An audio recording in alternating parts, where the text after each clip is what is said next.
Bien-aimés, une très joyeuse Pâques. Nous avons toutes les raisons d'être heureux. Parmi tous les hommes de la terre, nous sommes les plus privilégiés, les plus heureux. Nous avons une réelle raison de nous réjouir. Peu importe les circonstances qui entourent notre vie, qu'elles soient heureuses ou malheureuses, on peut se réjouir par la foi et par cette bonne nouvelle que Christ est ressuscité. Et ce que ça change pour nous, ce que ça indique pour nous, ce que ça nous donne, ce que ça nous apporte et nous promet lorsque nous croyons en lui.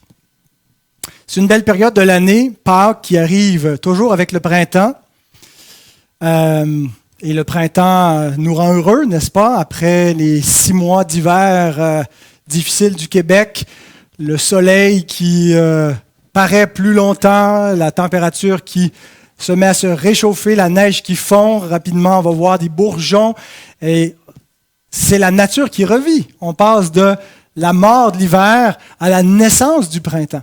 Et c'est ce que c'est Pâques. C'est plus qu'un printemps, mais c'est intéressant que dans la providence de Dieu, il l'a fait arriver au printemps, dans cette saison où la nature revit.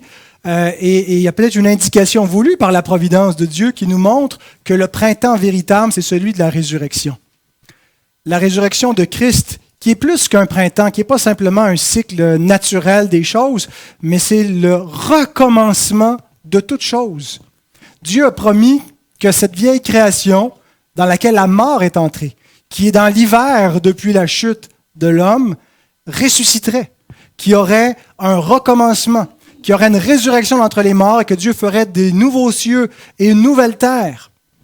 Eh bien, le premier jour de cette nouvelle création a commencé le premier jour de la semaine lorsque Christ est ressuscité des morts.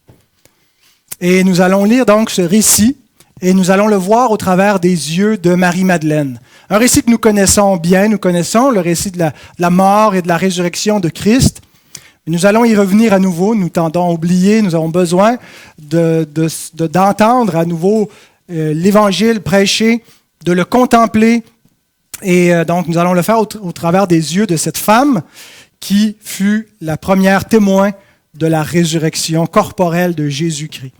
Alors je vous invite à vous lever, si vous le pouvez, pour la lecture de la parole inspirée de notre Dieu, tirée de l'Évangile de Jean. Vendredi, on s'est réunis, on a lu les chapitres 18 et 19 de Jean, la passion du Christ, et on s'est laissé avec la mise au tombeau. Et nous reprenons donc notre lecture avec ce qui suit. Le premier jour de la semaine, Marie-Madeleine se rendit au sépulcre dès le matin. Comme il faisait encore obscur, et elle vit que la pierre était ôtée du sépulcre. Elle courut vers Simon-Pierre et vers l'autre disciple que Jésus aimait, et leur dit, « Ils ont enlevé du sépulcre le Seigneur, et nous ne savons où ils l'ont mis. » Pierre et l'autre disciple sortirent et allèrent au sépulcre. Ils couraient tous deux ensemble, mais l'autre disciple courut plus vite que Pierre, et arriva le premier au sépulcre. S'étant baissé, il vit les bandes qui étaient à terre. Cependant, il n'entra pas. Simon-Pierre, qui le suivait, arriva et entra dans le sépulcre. Il vit les bandes qui étaient à terre et le linge qu'on avait mis sur la tête de Jésus, non pas avec les bandes, mais plié dans un lieu à part. Alors l'autre disciple qui était arrivé le premier au sépulcre entra aussi, et il vit et il crut. Car il ne comprenait pas encore que, selon l'Écriture, Jésus devait ressusciter des morts, et les disciples s'en retournèrent chez eux. Cependant, Marie se tenait dehors, près du sépulcre, et pleurait. Comme elle pleurait, elle se baissa pour regarder dans le sépulcre, et elle vit 2 anges vêtus de blanc, assis à la place où avait été couché le corps de Jésus, l'un à la tête, l'autre aux pieds. Ils lui dirent, « Femme, pourquoi pleures-tu » Elle leur répondit, « Parce qu'ils ont enlevé mon Seigneur, et je ne sais où ils l'ont mis. » En disant cela, elle se retourna, et elle vit Jésus debout, mais elle ne savait pas que c'était Jésus. Jésus lui dit, « Femme, pourquoi pleures-tu? Qui cherches-tu? » Elle, pensant que c'était le jardinier, lui dit, « Seigneur, si c'est toi qui l'as emporté, dis-moi où tu l'as mis, et je le prendrai. » Jésus lui dit, « Marie. » Elle se retourna et lui dit en hébreu, « Rabouni », c'est-à-dire « Maître ». Jésus lui dit, « Ne me touche pas, car je ne suis pas encore monté vers mon Dieu et votre Dieu. » Pardon. Ne me touche pas, j'ai sauté une ligne, car je ne suis pas encore monté vers mon Père, mais va trouver mes frères et dis-leur que je monte vers mon Père et votre Père, vers mon Dieu et votre Dieu.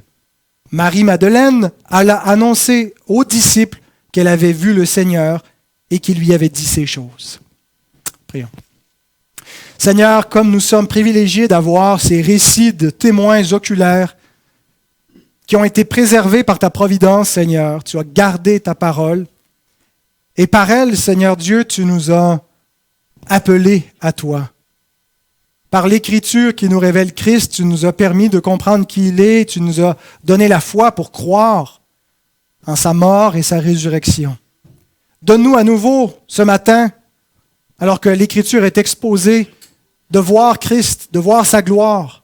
En ce premier jour de la semaine où nous nous rappelons le premier jour de la nouvelle création, le commencement des nouveaux cieux et de la nouvelle terre par la résurrection du premier-né d'entre les morts, notre frère Christ, notre roi Jésus.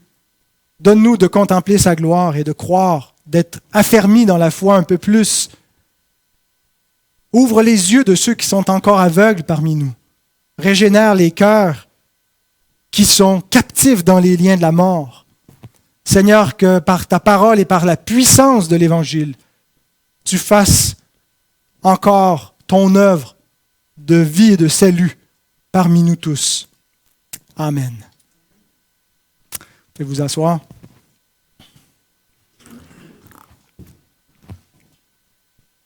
Avant d'examiner en détail le récit que nous venons de lire, il est important de se poser la question, qui est cette première témoin de la résurrection? Que savons-nous sur Marie-Madeleine? Il y a plusieurs Maries dans les évangiles et parfois ils ne sont pas distingués nettement, ils sont appelés Marie. On a Marie, la mère de Jésus, on a Marie de Magdala, Marie de Béthanie, sœur de Marthe et de Lazare, Marie, mère de Jacques et Jose, Marie de Clopas, qu'on croit que ça veut dire Marie, femme de Clopas, et on a l'autre Marie, et peut-être que l'autre Marie, c'est à la fois la mère de Jacques et de Jose et la femme de Clopas, que c'est trois désignations différentes pour identifier la même personne. Qui est Marie-Madeleine dans tout ça? Marie-Madeleine, c'est Marie de Magdala. Magdala, en fait, ici, elle est présentée comme Marie de Magdalénée en grec. Donc, certaines traductions de la Bible ont ici, le premier jour de la semaine, Marie de Magdala et d'autres Marie-Madeleine, parce que Madeleine, c'est de Magdala, c'est une translittération du grec de Magdalénée. Alors, Magdala, c'était un village de Galilée entre Capernaum et Tibériade, au bord du lac de Tibériade. Et il y a une seule mention qui est faite concernant la Marie de Magdala avant les événements de la Passion et de la Résurrection. On la voit abondamment dans les 4 évangiles à la fin, avec la Passion et la Résurrection. Mais il y a une seule mention d'une Marie de Magdala avant ces événements. C'est dans Luc 8 au verset 2. Qui nous dit que parmi les disciples, il y avait des femmes qui accompagnaient aussi Jésus, qui le servaient, qui lui venaient en aide, dont une Marie de Magdalena. Marie de Magdala. Alors, on sait bien un peu sur elle, et on a l'impression pourtant qu'on connaît bien Marie-Madeleine parce que la tradition l'a associée à d'autres femmes qui sont présentées anonymement dans les évangiles, et la tradition a dit, ça c'était Marie-Madeleine, ces autres femmes-là, sans qu'elles ne soient nommées, et c'est comme ça qu'elle est présentée généralement dans les films de Jésus, comme, entre autres, la femme adultère de Jean 8. La femme adultère de Jean 8, on ne sait pas son nom, si on n'a que les Écritures, mais certains l'ont associé donc à Marie-Madeleine. On fait aussi un rapprochement avec une autre femme pécheresse qui est présentée dans Luc 7, juste avant que Marie-Madeleine soit mentionnée comme parmi les disciples au début de Luc 8, dans Luc 8.2. La fin de Luc 7 nous présente une femme pécheresse qui n'est pas nommée encore et qui entre chez Simon le pharisien pendant que Jésus est là à table et qui vient à ses pieds, pleure sur ses pieds. Et donc, certains ont fait l'amalgame que cette femme-là, la femme de mauvaise vie, la femme pécheresse, c'est la même femme adultère de Jean 8 et qui vient donc pleurer sur les pieds de Jésus parce qu'il a épargné sa vie, puis elle a tant d'amour et de reconnaissance pour lui. D'ailleurs, Jésus souligne à Simon qui dit « Cet homme ne doit pas être un prophète, il ne se laisserait pas toucher par une femme d'une telle vie, une femme impure comme cela. » Et Jésus le corrige en disant que cette femme-là a montré tant d'amour envers lui alors que lui n'a rien fait, Simon le pharisien, parce que Jésus lui a pardonné beaucoup de péchés. Et donc, on associe cette femme avec celle qui nous est présentée immédiatement après, au début du chapitre 8, comme Marie de Magdala, donc Marie-Madeleine, et on dit c'est probablement la même femme. C'est une supposition qui se tient bien. J'ai tendance à croire que c'est effectivement elle, mais on ne peut pas absolument le confirmer. Il y a cependant une autre Marie qui nous est présentée, qui a oint les pieds de Jésus et qui est identifiée dans Jean 11, 1 et 2, de la manière suivante. Il y avait un homme malade, Lazare de Béthanie, village de Marie et de Marthe, sa sœur. C'était cette Marie qui oignit de parfum le Seigneur et qui lui essuya les pieds avec ses cheveux, et c'était son frère Lazare qui était malade. Alors là, on a la Marie, sœur de Marthe. Vous vous souvenez l'épisode Marthe et Marie, qui nous est rapporté par Luc, où Marie écoutait l'enseignement du Seigneur pendant que Marthe s'affairait à servir et elle se plaint à Jésus. Elle dit, ça te fait rien de voir que ma sœur est assise là à t'écouter alors qu'elle devrait m'aider avec tout le service. Et Jésus reprend Marthe en disant, elle a choisi la bonne part qui ne lui sera point ôtée. Jésus fait de la place pour les femmes pour avoir l'enseignement du Seigneur et elle aussi participer donc à l'instruction de la parole de Dieu et pas être confinée dans le service. Et donc, cet événement que Jean nous parle ici, dans Jean 11, est rapporté par les trois autres évangiles, en Matthieu 26, où on voit cette femme qui entre vers la fin du ministère de Jésus, ça semble être à Béthanie, et lui verse du parfum. Les disciples s'en indignent, en particulier Judas, et essuie avec ses pieds. C'est dans Matthieu 26, on voit la même scène dans Marc 14, et Jean, qui vient d'y faire allusion au début du chapitre 11, décrit la scène au début du chapitre 12, Jean 12, 1 à 8. Maintenant, la question qu'on se pose, c'est est-ce que c'est le même événement qui nous est décrit dans Luc 7, 36 à 39, où il est dit que la Marie, elle n'est pas identifiée par son nom, que la femme qui a fait ça était une femme de mauvaise vie. Est-ce qu'on a deux événements similaires mais distincts, où deux fois une femme serait entrée, une fois chez Simon le pharisien, une autre fois chez Simon le lépreux, ou est-ce que c'est le même événement sous deux angles différents? Est-ce que Simon le lépreux, c'est Simon le pharisien? Est-ce que c'est la même femme? Est-ce que c'est deux femmes distinctes? Et donc, une de ces femmes, on sait que c'est la sœur de Marthe. Et si c'est la même femme, qui est peut-être entrée une fois et on a deux angles différents pour nous rapporter le même événement, ou peut-être la même femme qui serait venue deux fois, une fois dans un contexte où elle sortait de sa mauvaise vie, par la suite elle s'est replacée, puis vers la fin du ministère de Jésus, on refait la même chose, eh bien ça voudrait dire que Marie-Madeleine, c'est Marie de Béthanie, sœur de Marthe et de Lazare. Et c'est un rapprochement que les théologiens du Moyen Âge faisaient. Pour eux, Marie-Madeleine, c'est la sœur de Marthe, c'est la sœur de Lazare, qui, pendant un certain temps, a eu une mauvaise vie, peut-être était dans une forme de prostitution, et s'est repenti lorsque Christ a été miséricordieux à son égard alors que d'autres voulaient la lapider, immédiatement manifesté sa reconnaissance en lui lavant les pieds et a refait la même chose vers la fin de la vie de Jésus pour sa sépulture. Alors tout ça est bien possible et si c'est la même femme, eh bien, il y aura un rapprochement intéressant à faire avec le texte qu'on vient de lire, Jean 20, et un événement parallèle, Jean 11, où le frère de Marie, qui a lavé les pieds de Jésus, est mort, Lazare. Et Jésus vient, et tout le monde est triste, et tout le monde se demande pourquoi Jésus n'est pas arrivé plus tôt. Et Jésus dit, je me réjouis que je n'étais pas là, et il démontre qu'il est la résurrection et la vie. Et il demande à Marie, crois-tu cela? Crois-tu que ton frère vivra? Et elle dit, oui, je crois qu'il va vivre et qu'il va ressusciter à la résurrection finale. Et il dit, c'est moi la résurrection d'entre les morts. Et celui qui croit en moi vivra quand même, il serait mort. Alors Jésus aurait déjà donné, si c'est la même Marie, une illustration de qu'il est la résurrection et annonçant d'une certaine façon sa propre résurrection en ressuscitant Lazare. Et on comprend peut-être un peu mieux l'attente qui, contre toute espérance, Marie continue d'attendre au-delà de la tombe et à chercher son Seigneur, espérant le revoir.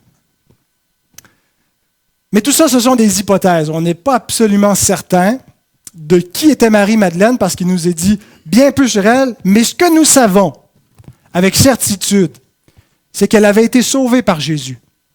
Ailleurs, il est dit que c'était celle de qui Jésus avait chassé 7 démons, qu'il l'avait donc délivrée. Est-ce que c'était... dans quelles conditions elle était, est-ce que c'était de l'immoralité ou une possession, mais donc la puissance du malin s'était emparée d'elle et il l'a délivrée. Et donc, elle aimait Jésus et elle le suivait fidèlement. Elle est une disciple fidèle qui le suivit jusqu'au sépulcre, qui le cherche même une fois qu'il a été mis à mort, qui ne va pas se laisser la mort la séparer d'avec son Seigneur. Elle l'aimait de tout son cœur et elle les présentait dans une posture de dépendance d'une femme qui a mis tout son cœur, toute son âme à croire en cet homme, à le suivre, à tout quitter. Et voilà qu'il est mort, il ne lui reste plus rien et elle pleure. Elle a besoin de lui, il n'est plus là. Et on la retrouve au tombeau. J'ai divisé en 5 scènes ou 5 sections la scène globale de Marie-Madeleine au tombeau.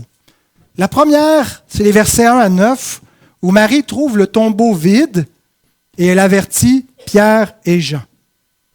C'est le dimanche matin, le premier jour de la semaine, après 3 jours où le Seigneur est mort. Certains font le calcul, ça ne fait pas tout à fait 3 jours, mais la façon que les Juifs calculent les jours, ils comptent et le vendredi, et le samedi, et le dimanche, 3 jours, et donc ils ressuscitent le 3e jour. Et donc ce premier jour de la semaine, comme je le disais en introduction, commencement de la nouvelle création, nouveau sabbat, qui est ressuscité avec Christ, le jour du Seigneur, et souvent, ça va être le premier jour de la semaine que le Seigneur rencontre son Église, ses disciples. Et c'est encore le cas aujourd'hui. On est réunis le premier jour de la semaine parce que c'est le jour où nous nous rencontrons avec Christ, jour qui nous est donné comme sabbatismos, comme observation de sabbat dans l'attente du repos éternel dans lequel Christ est entré. Donc Marie est là, et ici, elle nous est présentée comme étant seule. En fait, il ne nous est pas dit qu'elle était seule, mais Jean ne mentionne pas les autres femmes qui l'auraient accompagnée.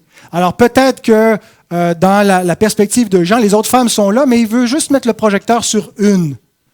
Peut-être aussi que la scène, il faut compléter avec ce qu'on a dans les autres récits, parce qu'on sait qu'elle était accompagnée par l'autre Marie, la mère de Jacques. Il y a une Salomé qui est nommée aussi, qui venait avec ses femmes au tombeau, et une certaine Jeanne.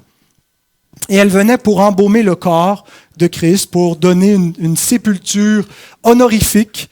C'était donc, on ne veut pas juste laisser le corps de notre Maître, de notre Seigneur, de celui en qui nous avons cru, que nous avons suivi, voir la putréfaction, mais il a reçu un beau tombeau, le tombeau d'un riche, et puis ils viennent donc l'honorer par les aromates qu'ils ont préparés pour son corps.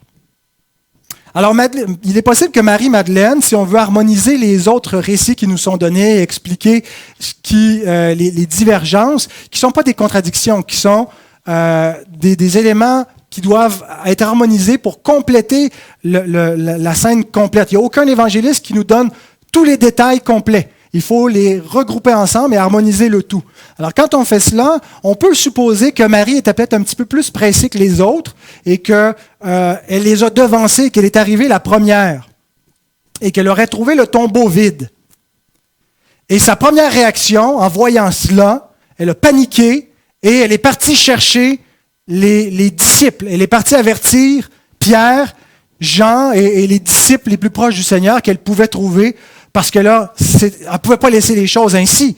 Et, ils ont ajouté l'insulte à la blessure. Et on leur a mis à mort leur Seigneur, leur maître. Et là, en plus, ils viennent voler la dépouille. Il va avoir besoin des hommes pour agir. Et qu'on retrouve la dépouille de notre Seigneur, on ne laissera pas faire cela.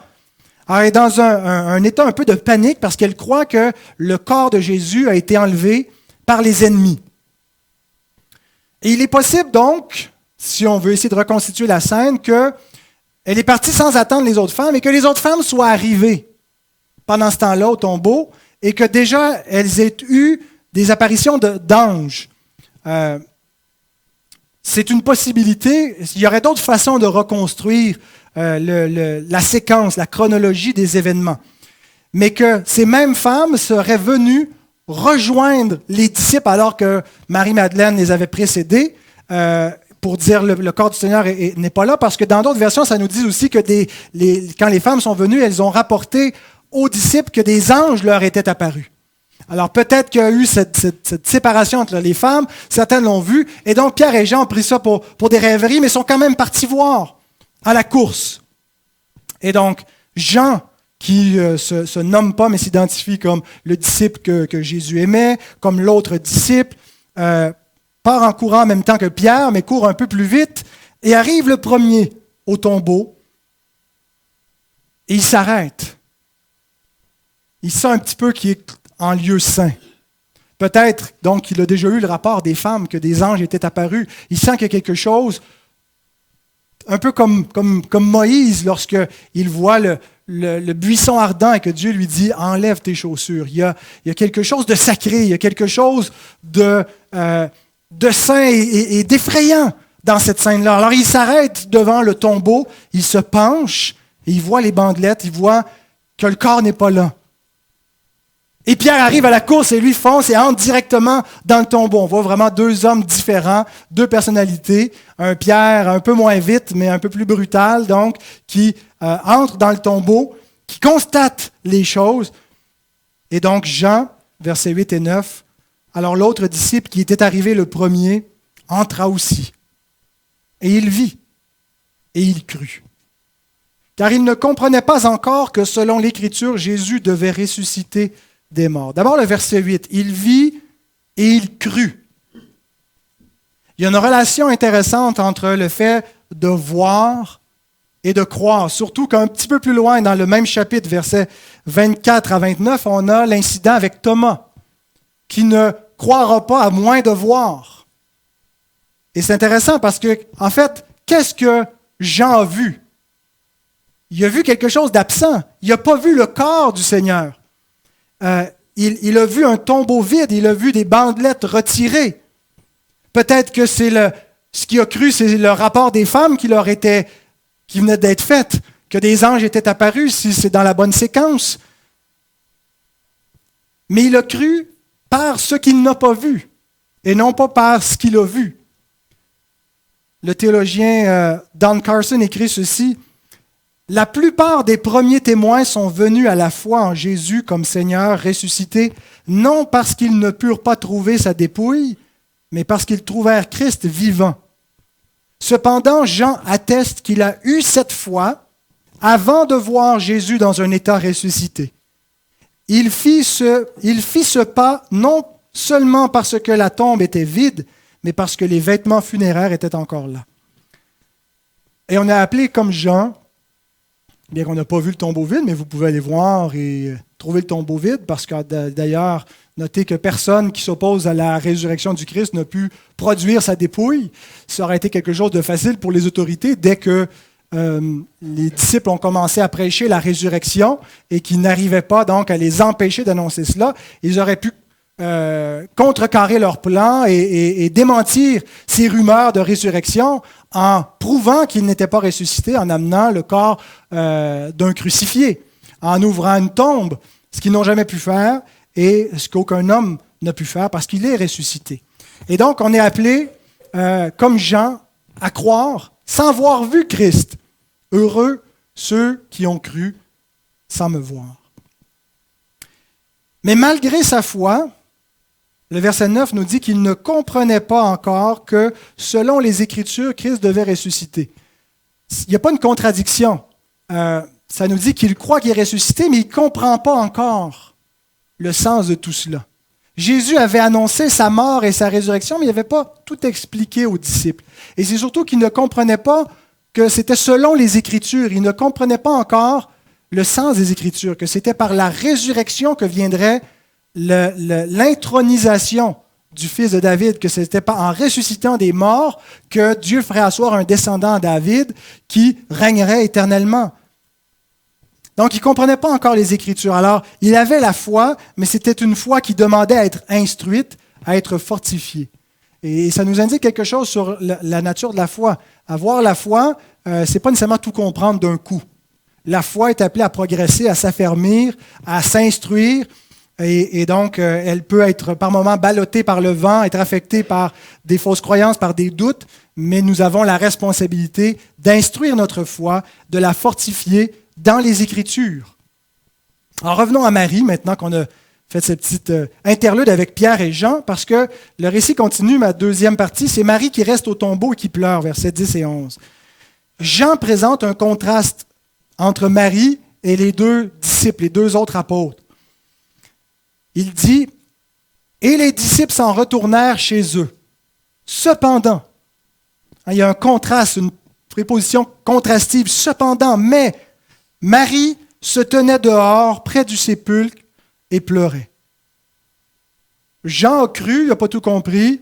Pierre est étonné, il s'en va en se grattant la tête. Luc 24, 12, c'est ce que ça nous dit. Il retournait chez lui, étonné. Cependant, Marie reste là. Elle n'a nulle part où aller. Mettons-nous dans la peau de cette femme. Elle n'a nulle part au monde où elle veut aller. Elle n'a pas de lieu de réconfort. Elle n'a pas un endroit qui l'attend. Elle a cru Christ. Elle a été guérie par lui. Elle a été sauvée par lui. Elle l'a aimé. Elle l'a suivi. Elle le suit jusque dans la mort. Et là, elle ne le trouve pas. Elle le cherche. Les disciples s'en vont, mais elle reste là à pleurer parce qu'elle ne l'a pas trouvé. Et malgré les obstacles qui lui disent que son Seigneur est mort, la croix, elle l'a vu crucifié, elle l'a vu agoniser, elle l'a vu expirer, elle l'a vu mourir, elle a vu sa dépouille être mise dans la tombe, elle a vu la pierre être roulée. Et là, elle voit l'absence. Il n'est pas là, malgré tous les obstacles. Elle persiste à le chercher, elle persiste à vouloir trouver Jésus, elle s'attend à lui. J'ai aimé ce que Gerhardus Voss a écrit sur cela. Bien qu'elle ignorait le fait de la résurrection, elle ne sait pas qu'il est ressuscité. Bien qu'elle ignorait le fait de la résurrection, elle avait saisi le principe suprême sur lequel sa nécessité se fonde. Une fois que le lien intime de la foi est établi entre un pécheur et son Sauveur, rien ne peut mettre à mort une telle relation. Elle espère contre toute espérance. Elle croit malgré tous les obstacles. Elle n'a pas encore compris la résurrection, mais sa foi demeure. Elle cherche Christ. Elle a besoin de lui. Elle s'attend à lui. Elle n'a nulle part où aller. Elle vient et elle pleure. Et la foi de Marie, son attente, sa dépendance à Jésus nous oblige à nous poser quelques questions. Est-ce que j'ai cette relation vitale avec Christ? Est-ce que cette connexion ce lien intime de la foi entre moi, pécheur, et Jésus, le Fils de Dieu, le Sauveur, a établi un lien de dépendance, un lien d'attente, un lien que si je ne l'ai pas, j'ai nulle part où aller en ce monde. Il n'y a plus aucun lieu de réconfort. Je n'ai pas de maison, je suis errant dans le monde si je n'ai pas Christ. Pourquoi ce monde peut ne pas être étranger pour moi? Pourquoi est-ce qu'il peut ne pas être complètement hostile? C'est parce que j'ai un lien qui m'unit à Christ. Pourquoi est-ce que je ne suis pas complètement désespéré et que je ne me réfugie pas dans les plaisirs de cette vie pour oublier que je vais mourir et que la vie n'a aucun sens? C'est parce que j'ai été uni au Sauveur. Posons-nous la question, pourquoi ai-je besoin de lui? Est-ce que j'ai besoin de Christ? Est-ce que je sens mon besoin de Christ? Est-ce que je suis conscient que j'ai besoin de lui? Qu'est-il pour moi? Et qu'est-ce que je perdrais si je n'avais pas Christ? Qu'est-ce qu'il représente pour moi? C'est ce que cette scène nous témoigne, de la dépendance. Et parmi tous les disciples, elle incarne celle qui avait ce lien de dépendance face à lui, celui qui la protège, celui qui l'aime, celui qui a donné sa vie pour elle. Est-ce qu'on peut s'identifier à la foi de Marie-Madeleine, à l'amour de Marie-Madeleine pour son Seigneur? On ne l'a pas connu de la même façon. Mais si on a connu Christ, il nous a pardonné tous nos grands et laids péchés. Et ceux à qui il a pardonné beaucoup de péchés l'aiment beaucoup en retour. Avons-nous cette conscience? Dans la troisième scène, nous voyons Marie qui parle avec les anges dans le tombeau, versets 12 et 13. Et il y a plusieurs interventions des anges à la résurrection. Encore une fois, je pense qu'il faut les compléter, ces récits les uns avec les autres. Dans l'évangile de Matthieu, on voit un ange. En tout cas, il y en a un seul qui nous est nommé. S'il y en avait plus qu'un, un est identifié comme ayant ouvert le tombeau et s'étant assis sur la pierre tombale. Et les gardes qui étaient là ont été saisis de frayeur en le voyant paralysé. Il annonce aux femmes une bonne nouvelle. Dans le récit de Marc, on voit aussi un ange, mais il est dans le sépulcre. Est-ce que c'est le même ange qui s'est déplacé par la suite dans le sépulcre, ou est-ce que c'est un autre ange qui annonce aux femmes la bonne nouvelle? Dans le récit de Luc, on voit deux anges. Alors peut-être que c'est l'ange qui était sur la pierre et l'autre ange qui est dans le tombeau qui annonce aux femmes la résurrection. Et Jean nous rapporte une interaction unique, donc, de deux anges qui sont dans le tombeau et qui s'adressent à Marie. Nous lisons ceci, versets 12 et 13. Comme elle pleurait, elle se baissa pour regarder dans le sépulcre. Et elle vit deux anges vêtus de blanc, assis à la place où avait été couché le corps de Jésus, l'un à la tête, l'autre aux pieds. Ils lui dirent, « Femme, pourquoi pleures-tu » Elle leur répondit, « Parce qu'ils ont enlevé mon Seigneur et je ne sais où ils l'ont mis. » Alors Marie reçoit un deuxième signe que son Sauveur vit. Le premier signe qu'elle trouve, c'est un tombeau vide.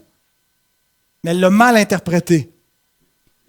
Elle reçoit un deuxième signe, deux anges assis dans le tombeau. Et leur présence annonce quelque chose de propice. Il rappelle ces deux anges-là par leur position, et Jean précise qu'ils étaient assis là où le corps de Jésus était, l'un au pied, l'autre à la tête, rappelant les deux chérubins qui surplombaient le propitiatoire et qui le couvraient de son ombre. La présence des anges qui nous indique que Dieu a été propitié. Ce n'est pas la malédiction de la mort qu'on trouve dans ce tombeau. Ce n'est pas la colère de Dieu, mais c'est le sourire divin. Dieu était propitié. Tout ce que symbolisait le tabernacle, l'arche de l'alliance, est accompli. Et ces anges-là sont lumineux de gloire. On peut les imaginer souriant, annonçant une bonne nouvelle, messager d'une bonne nouvelle.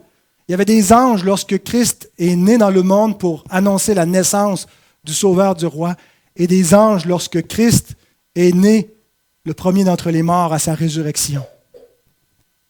Pour annoncer, pour proclamer, comme des héros envoyés du ciel, pour annoncer cette bonne nouvelle aux hommes. Il proclame la résurrection, mais Marie est trop absorbée dans sa tristesse, dans sa mauvaise interprétation des événements, qu'elle pleure. Alors les anges lui disent, mais pourquoi pleures-tu? On sent pour les anges, dans leur point de vue, dans leur analyse de ce qui se passe, qu'ils ne peuvent pas comprendre pourquoi est-ce qu'une disciple qui aimait Christ est en pleurs. Et la réponse de Marie doit leur paraître étrange. Ils ont enlevé mon Seigneur, je ne sais où ils l'ont mis. À nouveau, Gerhardus Voss dit ceci. Les pleurs seraient appropriés, en effet, si elle l'avait trouvé dans la tombe. Mais pas à ce moment, lorsque le ciel et la terre s'unissent pour annoncer « Il est ressuscité dans la gloire, le roi de vie ». La question des anges vient dire à Marie « Pourquoi tu pleures ?» Tu aurais raison de pleurer, Marie, si Jésus était là, si tu avais trouvé un corps mort. Mais tu n'as pas raison de pleurer. Le fait qu'il n'est pas là, c'est qu'il est vivant. Il est sorti de la tombe.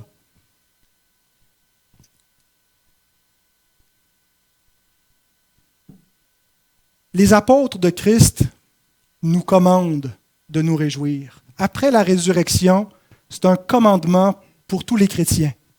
Réjouissez-vous. Cessez de pleurer. Réjouissez-vous dans le Seigneur. Pourquoi pleures-tu, homme, femme? Pourquoi pleurons-nous? Et le Seigneur ne nous demande pas par cela de faire de la négation, de faire abstraction de notre souffrance, de nos maux temporels. Il ne nous demande pas de devenir stoïque, de nier la réalité. Mais il nous dit que ceux qui pleurent soient comme s'ils ne pleuraient pas.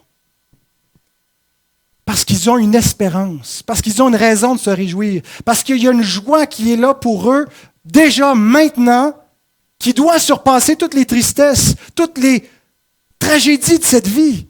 Pourquoi pleures-tu? Pourquoi cherchez-vous parmi les morts celui qui est vivant? Pourquoi est-ce qu'on regarde dans cette vie, dans nos circonstances, à trouver le bonheur, à chercher dans les choses temporelles, dans les choses qui vont passer, dans les choses qui vont périr, et à penser que c'est là-dedans que va se trouver la bénédiction? On ne doit pas chercher parmi les morts, parmi les choses mortes, parmi les choses passagères et vaines, celui qui est vivant, à penser que la bénédiction de Dieu, que le sourire de Dieu s'évalue dans nos circonstances. Réjouissons-nous parce que Christ est vivant et parce que nous avons la vie éternelle en lui et que peu importe ce qui nous arrive, nous avons raison de nous réjouir. Pour tout ce qui nous attend, pour toute la gloire que Christ possède déjà et que nous possédons en étant à lui, en étant unis en lui.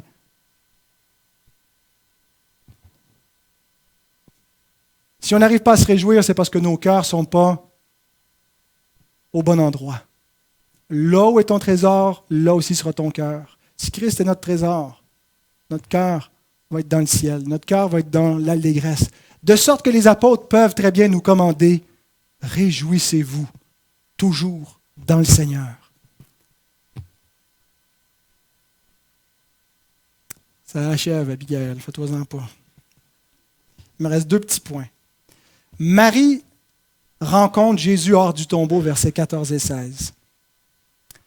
En disant cela, elle se retourna et elle vit Jésus debout, mais elle ne savait pas que c'était Jésus. Jésus lui dit, « Femme, pourquoi pleures-tu? Qui cherches-tu? » Elle, pensant que c'était le jardinier, lui dit, « Seigneur, si c'est toi qui l'as emporté, dis-moi où tu l'as mis et je le prendrai. » Jésus lui dit, « Marie. » Elle se retourna et lui dit en hébreu, « Rabouni », c'est-à-dire « Maître ». L'instant donc où elle le reconnaît.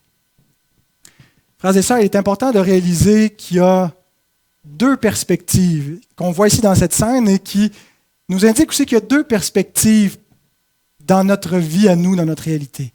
Il y a notre perspective limitée, où nous ne le voyons pas. Et nous ne le voyons pas encore. Nous ne voyons pas encore maintenant que tout lui est soumis. Nous croyons en celui que nous n'avons point vu. Mais ce n'est pas par la vue que nous devons marcher. Mais c'est une perspective donc limitée qui nous amène souvent à douter, souvent à être triste, à être misérable. Mais rappelons-nous aussi qu'il y a la perspective du Seigneur, qui, depuis le début de la scène, voit tout cela, voit Marie, sait tout ce qui arrive. Et c'est la perspective normative. Avez-vous déjà fait cette expérience similaire à celle de Marie où on a une rencontre avec le Seigneur sans le réaliser? Elle est en train de dialoguer avec Christ ressuscité, mais elle ne sait pas que c'est lui. Elle ne le réalise qu'après coup. Parfois, le Seigneur fait arriver des choses dans notre vie qui viennent de sa main. Et on est là, et on dit, mais où est Dieu? Et on cherche Dieu. Et par la suite, on se dit, j'avais rendez-vous avec lui, je ne le savais pas. J'ai rencontré le Seigneur sans le réaliser. Et nous devons savoir, peu importe nos circonstances, qu'il n'est pas absent. Il a promis, je suis avec vous jusqu'à la fin du monde. Il entend nos pleurs, il entendait les pleurs de Marie. Et non seulement il les entend, mais il va au-devant, il y répond, il vient à sa rencontre. Et Christ, comme avec Marie, nous appelle par notre nom. Et c'est là que nous le reconnaissons, n'est-ce pas? Elle dialogue avec lui, elle ne réalise pas tout cela, et lorsqu'il dit son nom, Marie, ça nous rappelle dans Jean 10 quand il dit qu'il appelle ses brebis par leur nom. Elles entendent sa voix, elles le reconnaissent, elles le suivent. Ça me rappelle aussi ce que Jésus a répondu à Pilate dans Jean 18, 37.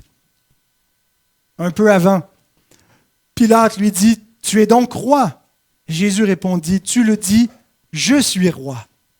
Je suis né et je suis venu dans le monde pour rendre témoignage à la vérité. Quiconque est de la vérité, écoute ma voix. Quiconque est de la vérité, écoute ma voix. » Reconnaît la voix de son maître. Reconnaît que ce n'est pas n'importe quel homme qui parle, mais que c'est le Seigneur, le bon berger, le Sauveur,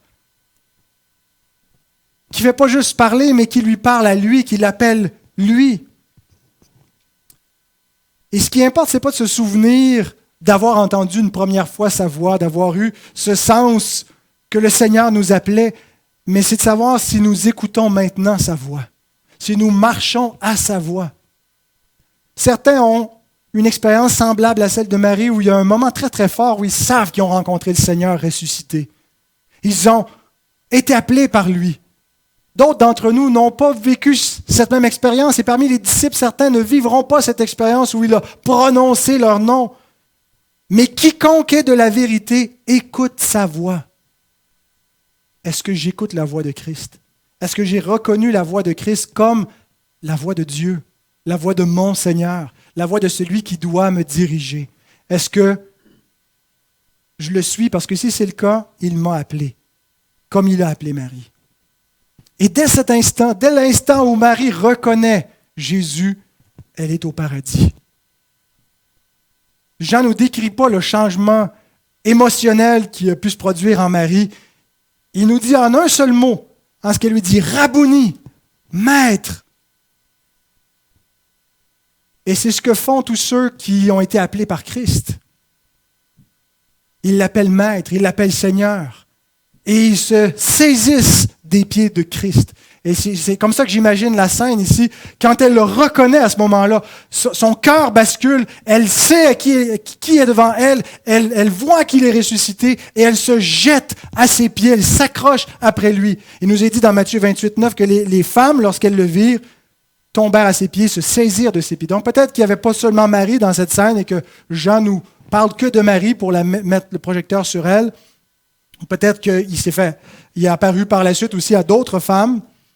Mais donc, elle saisit ses pieds. Et nous voyons dans les 2 derniers versets, Marie qui est envoyée par Jésus pour annoncer sa résurrection, versets 17 et 18. Jésus lui dit, « Ne me touche pas, car je ne suis pas encore monté vers mon Père, mais va trouver mes frères, dis-leur que je monte vers mon Père et votre Père, vers mon Dieu et votre Dieu. » Marie-Madeleine alla annoncer aux disciples qu'elle avait vu le Seigneur et qu'il lui avait dit ces choses. Alors, j'imagine que vous supposez qu'il y a beaucoup d'interprétations sur ce que veut dire « ne me touche pas ». Certains donc, ont élaboré des théories du genre, là, Jésus venait de faire le sacrifice, l'offrande, il était parfaitement pur, il ne fallait pas qu'elle touche parce qu'il fallait d'abord qu'il monte dans le ciel, il ne fallait pas qu'il soit sali par des mains d'une pécheresse. Sauf que quelques 10 versets plus loin, il va dire à Thomas, vas-y, touche-moi, mets ta main ici. Alors d'autres expliquent ça en disant, non, entre-temps, il est monté au ciel, il est redescendu. Donc des théories étranges, mais je pense que le sens de « ne me touche pas » était déjà en train de le toucher. Elle était à ses pieds et la façon de comprendre « ne me touche pas », c'est plutôt « ne me retiens pas » comme certaines traductions, la Nouvelle Bible Second 21, la Tob, la Français courant, ont traduit en interprétant les mots littéraux. Parfois, c'est utile pour que les traducteurs interprètent un peu pour nous, pour que ça nous aide à comprendre le sens. Alors, ce que Jésus est en train de lui dire, c'est « ne me retiens pas, car je ne suis pas encore monté vers mon Père ». Encore là, on pourrait interpréter qu'est-ce que ça veut dire, comment est-ce qu'on connecte la raison que Jésus lui donne avec l'impératif. C'est pas dans le sens de « si tu me retiens, je ne pourrai pas monter vers mon Père, puis tu n'auras pas la bénédiction », bien sûr que Jésus aurait pu monter sans être retenu par une femme, mais je pense qu'il lui dit ça pour la rassurer. Il lui dit « Ne me retiens pas et ne t'inquiète pas, je ne suis pas encore parti vers mon Père. Je suis encore avec vous pour un peu de temps. » Et Jésus, après sa résurrection, est demeuré 40 jours avec les disciples. Il a mangé plusieurs fois avec eux, il les a instruits. Et il y a très peu de choses qui nous sont rapportées sur les entretiens, tout ça, mais je pense que c'est vraiment là où les disciples ont vécu une grande transformation et qui se sont mis à l'école de Christ comme jamais auparavant pour comprendre les Écritures. Et il leur a expliqué beaucoup de choses et on les voit comme des hommes transformés, pas juste parce qu'ils ont eu le Saint-Esprit à la Pentecôte, bien sûr que ça a été une grande expérience qui va changer ces hommes-là, mais aussi parce que pendant ces 40 jours, ils ont été dans une communion particulière avec le Christ glorifié. Comme Moïse, pendant 40 jours, qui était face à face avec Dieu, ils ont été face à face avec Dieu dans sa chair glorifiée pour les instruire. Alors Jésus dit, ne me retiens pas. Je ne suis pas encore parti, puis je suis encore avec vous pour un peu de temps. Et pour l'instant, ce que tu dois faire, c'est aller annoncer à mes frères 2 choses. Que je suis vivant. Et que je ne suis pas encore parti. Et que je vais bientôt partir, parce qu'il dit, dis-leur que je monte vers mon Père. Et le présent nous parle d'un acte en chemin, en progression. Il est dans sa dernière phase de ce qu'il a à faire sur terre. Je monte, je m'apprête à monter. Et d'ailleurs, quand il dit au verset 17, « Car je ne suis pas encore monté », le verbe est au parfait. C'est une action qui est commencée, qui a déjà commencé, puis qui est en chemin. Alors Jésus est en train de monter. C'est pas qu'il s'élève un petit peu plus à tous les jours, mais c'est qu'il est dans sa phase finale vers l'ascension. Et que le rapport avec Christ dorénavant va changer. Je ne serai plus avec vous. Je ne serai plus au milieu de vous. Vous ne me verrez plus bientôt. Mais je vais vous envoyer un consolateur. Je ne vais pas vous laisser seul. Vous allez comprendre des choses sur moi que vous ne comprenez pas et je vais être avec vous par ce consolateur que je vous envoie. Il va vous conduire plus loin dans la vérité et il va vous équiper avec une plus grande puissance pour faire mon œuvre. Et mon œuvre va prendre une dimension beaucoup plus grande que ce qu'elle a pris jusqu'à présent. Elle va transcender les limites de la Galilée et de la Judée, puis elle va remplir le monde. Mon royaume va s'établir. Je vais devoir partir et donc notre rapport va changer et je vais vous préparer une place et je vais revenir vous chercher. Alors il prépare et Marie et les disciples à ce départ. Et il leur dit, je m'en vais vers mon Père, qui est aussi votre Père, dorénavant. Mon Dieu qui est votre Dieu. La résurrection a tout changé. Bien qu'on pouvait dire mon Père avant la résurrection, ce qui vient confirmer et sceller que c'est une réalité, c'est l'œuvre achevée par la mort et la résurrection du Christ. Et lorsque je vais monter, ce sera pour vous bénir. Et la mission que Jésus donne à Marie-Madeleine est aussi la nôtre. Aller annoncer sa résurrection et annoncer son ascension. Nous n'annonçons pas seulement que Christ est ressuscité, mais que Christ est monté, qu'il demeure vivant et que Jésus est Seigneur et il est assis dans le ciel à la droite du trône de Dieu et qu'il règne. Nous prêchons un Christ ressuscité et un Christ exalté, un Christ Seigneur qui règne et qui revient bientôt.